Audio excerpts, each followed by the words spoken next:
सर्वांना माहिती आहे, विशेषतः मराठा समाजाला आरक्षण देणारं आमचं सरकार आहे. मागच्या काळामध्ये मी मुख्यमंत्री असताना आणि त्यानंतर शिंदे साहेब मुख्यमंत्री असताना 10% आरक्षण आपण दिलेलं आहे. ते आरक्षण चाललेलं आहे.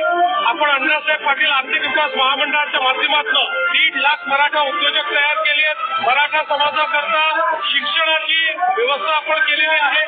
मराठा समाजाकरता मुलांना राहण्याकरता आपण योजना, शिक्षणाच्या वेळी त्यांना भत्ता देण्याची योजना तयार केलेली आहे. वेगवेगळ्या माध्यमातून आपण आपल्या सर्व स्पर्धा परीक्षांमध्ये मराठा समाज जास्तीत जास्त संख्येने आला पाहिजे याकरता सारथीच्या माध्यमातून काम केलं आणि त्यामुळे अनेक IAS अधिकारी या ठिकाणी सारथीच्या माध्यमातून आपण तयार केलेले आहेत. MPSCचे अनेक यशस्वी विद्यार्थी हे सारथीच्या माध्यमातून तयार केलेले आहेत. महाराष्ट्र सरकारने मराठा समाजाकरता खूप मोठ्या प्रमाणात काम केलेलं आहे. पुढेही आम्ही करणार आहोत. त्यामुळे या संदर्भात कोणाच्याही मनात शंका असण्याचं कारण नाही. पण लोकशाही मार्गाने कोणी आंदोलन करत असेल